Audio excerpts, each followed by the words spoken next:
Bienvenidos una vez más a El Comentario, un programa realizado por Agustín Sancho Cubero. Este programa está disponible en YouTube y en las principales plataformas de podcasts. No te olvides de suscribirte, es gratis. A continuación empezamos el programa. Hola, hoy vamos a meternos en un tema que, afecta directa o indirectamente a millones de personas en España. Hablamos del sistema de pensiones y de los cambios clave que se esperan para 2026. Tenemos aquí proyecciones, análisis, que nos dibujan un poco cómo se van a revalorizar y qué reformas más estructurales entran en vigor. Así es un tema complejo, sí, con muchas variables, pero es fundamental para la estabilidad económica y también la social, claro. Los cambios que vienen en 2026 no son poca cosa, ¿eh? Siguen un poco la línea de las reformas que ya se han ido poniendo en marcha. Exacto. Nuestra idea hoy es sacar lo importante de estas fuentes. Queremos entender no solo qué va a cambiar, los porcentajes, las edades, sino también, intentar ver el porqué y qué implicaciones podría tener todo esto. Antes de nada, un recordatorio rápido. Las pensiones contributivas son las que uno genera cotizando, y las no contributivas, pues, son más bien asistenciales, ¿no? Para quien no ha cotizado suficiente y está en necesidad. Con eso claro, pues, vamos a sumergirnos. Empecemos por lo que más se nota en el bolsillo. ¿Cómo se espera que suban las pensiones en 2026? Pues la clave, como viene pasando desde la última reforma, es la inflación. La ley dice que las pensiones contributivas se actualizan cada año y se hace según la media del IPC interanual, concretamente los 12 meses justo antes de diciembre del año en curso. O sea, para la subida de 2026, lo que se mira es la inflación media entre diciembre de 2024 y noviembre de 2025. Entendido, vale. Y aunque, claro, el dato final de noviembre de 2025 no lo sabremos hasta diciembre de ese año. Las proyecciones ya nos dan una pista, ¿no? ¿Qué cifras se está manejando más o menos? Pues mira, con los datos que ya tenemos y las previsiones de los organismos principales, todo parece indicar que esa inflación media va a estar en torno al 2,6%. Ese sería, digamos, el incremento general para la gran mayoría de las pensiones contributivas, a partir del 1 de enero de 2026. Un 2,6%. Bueno, suena moderado si pensamos en las subidas tan altas que vimos justo después de la pandemia. Pero sigue siendo un aumento. Ahora, me decías antes, o leí en las fuentes, que no todas las pensiones van a subir ese 2,6% exacto. Que hay diferencias. Precisamente, ahí se ve uno de los efectos de la reforma, ¿sabes? Diferenciar las subidas según el tipo de pensión.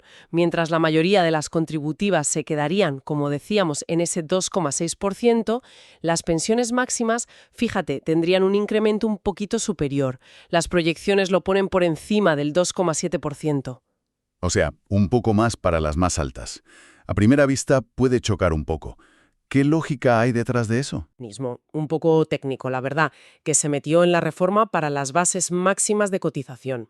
Estas bases máximas también suben cada año con el IPC, pero es que además se les añade un plus fijo anual, que ahora es del 1,2%, y eso hasta 2050. Como la pensión máxima depende de estas bases, pues digamos que hereda parte de ese empujón extra. La idea de fondo es que, a la larga, las pensiones más altas reflejen mejor las cotizaciones más elevadas que se hicieron. Es un ajuste, complejo, con vista a largo plazo. Vale, aclarado ese punto técnico. Entonces, ¿qué pasa en el otro lado? Con las pensiones más bajas, las mínimas, las no contributivas, las de viudez con cargas familiares. Pues aquí la filosofía es totalmente distinta. Responde a un objetivo social muy, muy claro. Para estas pensiones, la subida va a ser otra vez bastante más alta que ese IPC general del 2,6%. No te puedo dar una cifra única ahora mismo, porque depende del tipo exacto y de cómo vaya esa senda de convergencia que se marcó. Pero el incremento va a ser notablemente mayor, eso seguro. ¿Y esa senda de convergencia? ¿Hacia dónde va? ¿Cuál es la meta? El objetivo final, que está fijado para 2027, es bastante ambicioso, la verdad. Se busca que las pensiones mínimas contributivas lleguen a ser como mínimo el 60% de la renta mediana de un hogar con 2 adultos en España. Y las pensiones no contributivas, tanto las de jubilación como las de invalidez, tienen que llegar al 75% del umbral de pobreza que se calcula para un hogar de una sola persona. Es un esfuerzo continuado, para acercar estas ayudas a niveles europeos y reducir la pobreza más dura entre la gente mayor. Eso sí que tiene un impacto directo en la lucha contra la desigualdad. ¿Se sabe más o menos a cuánta gente le beneficia esto de subir por encima del IPC? Estamos hablando de varios millones de pensionistas, ¿eh? Solo las mínimas contributivas las cobran más de 2 millones de personas y las no contributivas son más de medio millón. Si sumas las de viudedad, que también tienen su subida específica, el grupo es muy grande. Es una de las medidas que más dinero cuesta de la reforma, sí, pero también de las que más impacto social directo tiene. Entiendo. Entonces, resumiendo, la revalorización, un 2,6% estimado para la mayoría de contributivas, algo más del 2,7% para las máximas, y subidas bastante más fuertes para las mínimas y no contributivas, siguiendo ese plan hacia 2027. Pero claro, 2026 no es solo un año de actualizar las cifras. Aquí es donde la cosa se pone estructuralmente interesante, diría yo, porque entran en vigor cambios importantes en cómo se consigue la pensión y cómo se calcula. Efectivamente. 2026 es el año en que se activan dos puntos muy relevantes de la reforma para la gente que se jubile a partir de entonces. El primero afecta directamente al cálculo de la pensión inicial. Entra en juego lo que llaman el sistema dual de cálculo de la base reguladora. Base reguladora, recordemos, es básicamente el sueldo de referencia que se usa para calcular la pensión de cada uno, ¿verdad? ¿Y qué significa eso de que el cálculo sea dual? Exacto, es la cifra clave para saber cuánto te queda de pensión. Pues a partir de 2026, y ojo, durante un periodo transitorio bastante largo, hasta 2044, la Seguridad Social va a calcular esta base de dos maneras diferentes para cada persona que se jubile. Uno, la forma de siempre, digamos, usando los últimos 25 años cotizados, o sea, 300 meses. Y dos, una opción nueva. Se miran los últimos 29 años cotizados, 348 meses. Pero atención, se quitan los 24 peores meses, los 2 años con cotizaciones más bajas o sin cotizar, y se hace la media con los 27 años que quedan, que son 324 meses. Vaya. ¿Y quién decide qué método se usa? ¿El trabajador? Ahí está lo interesante. Nadie elige. El sistema está hecho para que la Seguridad Social haga los dos cálculos y automáticamente aplique el que sea mejor para el trabajador. Siempre se va a coger la base reguladora que dé una pensión inicial más alta. Ah, eso es crucial. O sea, la administración elige la opción que beneficia. Pero, ¿este doble cálculo no complica todo bastante? ¿Y a quién beneficia más esta opción nueva de los 27 sobre 29 años? Simplificar, lo que se dice simplificar, pues no. Añade complejidad al cálculo interno, eso es verdad. Pero la idea es proteger a la gente que ha tenido carreras laborales más irregulares, sobre todo al final. Piensa en alguien que ha cotizado bien muchos años, pero justo antes de jubilarse pues tiene un despido o le bajan el sueldo bastante. Con el sistema tradicional de los últimos 25 años, esos malos años del final te penalizan mucho. La opción nueva permite quitar esos 24 peores meses y así suaviza ese golpe. Podría ayudar a parados de larga duración que están cerca de jubilarse o a gente con carreras con altibajos. Entiendo la lógica de proteger, pero podría tener algún efecto no deseado. No sé, quizás que alguien no se esfuerce tanto en cotizar los últimos años y piensa, si estos meses malos me los van a quitar igual. Es una posibilidad, sí, y se ha comentado. Podría hacer que algunos trabajadores opten por convenios especiales con cotizaciones más bajas. O incluso que se planteen prejubilaciones si ven que ya tienen suficientes años buenos acumulados y que los últimos no van a pesar tanto por este descarte. Es difícil saberlo seguro. La teoría dice que busca proteger, pero luego el comportamiento de cada uno es complejo. Habrá que ver cómo funciona en la práctica y si crea esos incentivos un poco raros. Podríamos verlo como tener dos redes de seguridad para el cálculo, ¿no? Una normal y otra con un colchón por si hay baches laborales al final. Una buena analogía, sí. Es un cambio profundo en cómo se calcula la pensión al empezar. ¿Y cuál es el segundo gran cambio estructural de 2026? El segundo tiene que ver con la edad para poder jubilarse de forma ordinaria. Sigue el calendario progresivo que ya se fijó en la reforma de 2011. La edad legal vuelve a subir un poquito. Cierto, la edad de jubilación siempre está en el centro del debate, ¿eh? ¿Cómo queda en 2026? Pues para poder jubilarse cobrando el 100% de la pensión, si cumples los demás requisitos, claro, en 2026 la edad ordinaria será de 66 años y 10 meses. Esto es para la gente que, cuando se vaya a jubilar, no tenga acumulados un mínimo de 38 años y 3 meses cotizados en toda su vida laboral. 66 años y 10 meses. 2 meses más que en 2025. Vale. ¿Y qué pasa con los que sí tienen esas carreras de cotización tan largas? Más de 38 años y 3 meses. Para ellos, se mantiene la opción de jubilarse de forma ordinaria a los 65 años. Es decir, la reforma sigue, digamos, premiando las carreras de cotización muy largas. Permite a esos trabajadores jubilarse antes sin que les penalicen. La clave son esos 38 años y 3 meses cotizados. Si los tienes, a los 65. Si no los tienes, en 2026, a esperar hasta los 66 años y 10 meses. Queda claro el doble rasero. O cumples la edad o tienes una carrera de cotización muy larga. Son cambios importantes tanto en el cálculo como en cuándo puedes jubilarte. Y todo esto, las subidas cada año, el sistema dual ajustar la edad, pues tiene un coste, ¿no? ¿Qué dicen las fuentes sobre cuánto va a costar todo esto, que coincide en 2026? El impacto es considerable, sí. Las estimaciones que se manejan apuntan a que solo la combinación de la revalorización con el IPC y que entren en vigor estos cambios estructurales, sobre todo el efecto inicial del sistema dual y el mayor gasto por subir las mínimas, supondrá un aumento del gasto total en pensiones contributivas de más de 6.000 millones de euros en ese año. Más de 6.000 millones de euros extra, en un solo año. Es una cifra que, impresiona. Deja claro el esfuerzo económico que es mantener el poder de compra y mejorar las pensiones más bajas. Pero claro, inevitablemente, esto vuelve a abrir el debate sobre si el sistema es sostenible a largo plazo o no. Inevitablemente. Ese es el gran tema de fondo en todas las reformas de pensiones.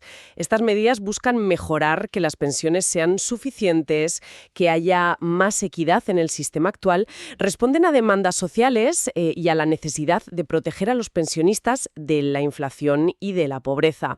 Pero claro, al mismo tiempo añaden presión a las cuentas de la Seguridad Social, que ya se enfrentan al reto demográfico, el envejecimiento, la jubilación de la generación del baby boom. Exacto. Y hablando de mejorar la suficiencia, antes has mencionado el esfuerzo especial con las pensiones mínimas y no contributivas. Creo que merece la pena pararse un momentito más ahí, porque parece un pilar central de la reforma actual, ¿no? Lo es. Más allá de subir todas las contributivas con el IPC cada año, la decisión política de dar un empujón extra a las pensiones más bajas es muy relevante. El objetivo de llegar a ese 60% de la renta mediana para las mínimas contributivas y al 75% del umbral de pobreza para las no contributivas en 2027 no es solo una declaración de intenciones, está respaldado por un plan de subidas anuales concretas fijado por ley. ¿Y por qué ahora este énfasis tan marcado? ¿Se debe a que se ha visto algo concreto sobre cómo están estos colectivos? Pues responde a varias cosas. Por un lado, a la evidencia. A pesar de las mejoras de los últimos años, las tasas de riesgo de pobreza entre los pensionistas, sobre todo los que dependen de pensiones mínimas o no contributivas, donde hay muchas mujeres, muchos perceptores de viudedad, pues seguían siendo preocupantes. Y en algunos casos más altas que la media europea. Por otro lado, también se trata de cumplir con las recomendaciones del Pacto de Toledo y de organismos internacionales, que insistían en que había que garantizar que las prestaciones más bajas fueran suficientes, como pilar de un sistema de pensiones justo. Es, en parte, corregir una carencia histórica del sistema español en este punto. Entendido. Es un intento claro de reforzar la función de cohesión social que tiene el sistema de pensiones, poniendo el foco y los recursos en los más vulnerables. Precisamente, busca equilibrar la lógica contributiva, esa de recibes según lo que aportaste, con la lógica de solidaridad y suficiencia, que nadie quede por debajo de un mínimo vital digno. Bien, creo que hemos tocado los puntos centrales que dibujan el panorama de las pensiones para 2026. Si tuviéramos que resumir los puntos clave, para que queden bien claros... Podríamos decir, 1. Revalorización en 2026. Subida general de contributivas estimada sobre el 2,6%, el IPC previsto, algo más del 2,7% para las máximas y aumentos bastante mayores para mínimas y no contributivas, siguiendo ese camino hacia los objetivos de 2027. 2. Cálculo de las nuevas pensiones. Entra el sistema dual. Se calculará la base reguladora con los últimos 25 años y también con los mejores 27 de los últimos 29. Y se aplicará automáticamente la opción que más beneficia al jubilado. Y 3. Edad de jubilación. La edad ordinaria sube a 66 años y 10 meses. Salvo que tengas más de 38 años y 3 meses cotizados, que entonces sigues pudiendo jubilarte a los 65. Y todo esto, recordamos, con un coste extra para el presupuesto estimado en más de 6.000 millones de euros anuales, y con un enfoque muy claro en mejorar las pensiones más bajas para reducir la pobreza en la vejez. Ese sería un buen resumen, Seth, del escenario que nos pintan las fuentes que hemos analizado para 2026. Sin duda, manejar esta información es crucial, no solo para quienes estén ya pensando en su jubilación a corto o medio plazo, sino para cualquiera que quiera entender un poco las dinámicas socioeconómicas de España. Afecta al gasto público, al mercado de trabajo, a la equidad entre generaciones, vamos, a todo. Absolutamente. Es una pieza central de nuestro contrato social. Y quizás, para terminar esta exploración, podríamos lanzar una pregunta, una que sale de todo esto y que invita a seguir pensando, ¿no? Adelante, cerremos con esa reflexión. A ver, hemos visto cómo la reforma intenta mejorar la suficiencia, sobre todo de las pensiones bajas, y proteger contra la inflación, asumiendo un coste importante. Al mismo tiempo, mete mecanismos como el sistema dual, que es complejo y cuyos efectos reales en las carreras laborales todavía no conocemos bien. Mirando un poco más allá de 2026, de 2027, la pregunta podría ser doble en realidad. Por un lado, ¿cómo se va a gestionar esa tensión que siempre existe entre garantizar estas mejoras de suficiencia y asegurar que el sistema sea sostenible financieramente con la presión demográfica que tenemos encima? Y por otro lado, ¿qué impacto real va a tener ese sistema dual de cálculo en las decisiones de los trabajadores y las empresas en los años antes de jubilarse? ¿Hará que la gente trabaje más años o podría generar efectos que no esperamos? Preguntas clave, desde luego. El equilibrio entre que las pensiones sean suficientes hoy y que el sistema aguante mañana. Y cómo nos adaptamos todos, trabajadores y empresas, a las nuevas reglas del juego. Son los grandes temas que seguro van a seguir marcando el debate sobre las pensiones en los próximos años. Exacto. La reforma de 2026 es un hito importante, sí, pero la conversación sobre el futuro del sistema, no ha terminado ni mucho menos. Es un tema vivo, en constante evolución. Hasta aquí esta edición del programa del comentario, un programa realizado por Agustín Sancho Cubero. Este programa está disponible en YouTube y en las principales plataformas de podcasts. Hasta la próxima edición del programa. Muchas gracias. Dirección y realización Agustín Sancho Cubero.